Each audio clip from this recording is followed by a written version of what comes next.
Mrs. Mellick here. Welcome to First Chapter Fridays. For the month of December, a month of celebrations, whether you celebrate Diwali, Hanukkah, Christmas,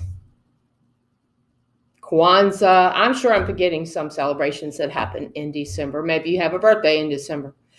But I encourage you to read some of the holiday books that we have in our library collection. Today, I want to share a classic with you. It's The Christmas Carol, written by Charles Dickens. And the library has this in an audio format and also as an ebook, so that I have several copies in different formats. And if you want to get in the spirit of Christmas, you can listen to the Scary Christmas Carol. So it has beautiful language in it and lots of vocabulary. And so it's written kind of in Old English. The Christmas Carol by Charles Dickens. Stave 1, Marley's Ghost. Stave, of course, is British for chapter. Marley's Ghost. Marley was dead to begin with. There was no doubt whatever about that. The register of his burial was signed by the clergyman, the clerk, the undertaker, and the chief mourner. Scrooge signed it, and Scrooge's name was good upon change for anything he chose to put his hands to. Old Marley was as dead as a doornail. Mind, I don't mean to say that I know of my own knowledge what there is particularly dead about a doornail. I might have been inclined myself to regard a coffin nail as the deadest piece of ironmongery in the trade. But the wisdom of our ancestors is in the simile, and my unhallowed hands shall not disturb it, or the country's done for. You will therefore permit me to repeat emphatically that Marley was as dead as a doornail. Scrooge knew he was dead. Of course he did. How could it be otherwise? Scrooge and he were partners for I don't know how many years.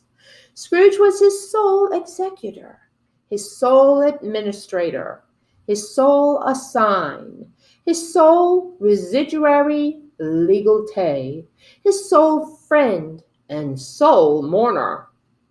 And even Scrooge was not so dreadfully cut up by this sad event that he was an excellent man of business on the very day of the funeral, and solemnized it with an undoubted bargain.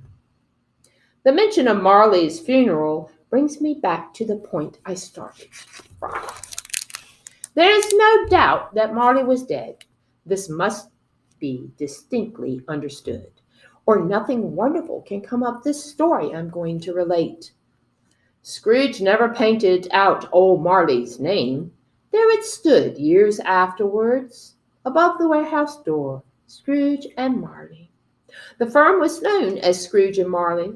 Sometimes people new to the business called Scrooge, and sometimes Marley, but he answered to both names. It was all the same to him. Oh, but he was a tight-fisted hand at the grindstone.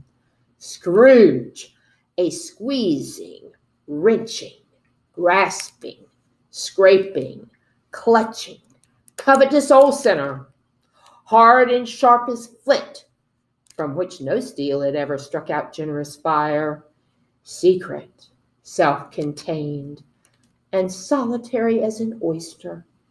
The cold within him froze his old features, nipped his pointed nose, shriveled his cheeks, stiffened his gait, made his eyes red, his thin lips blue, and spoke out shrewdly in his grating voice.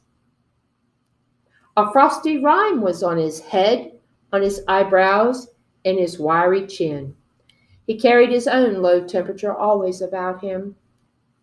He iced his office in the dog days, and he didn't thought 1 degree at Christmas. So this is told by a person who works for him, and I think you would really like this spooky, scary Christmas Carol story. see what happens to Scrooge. See you next week.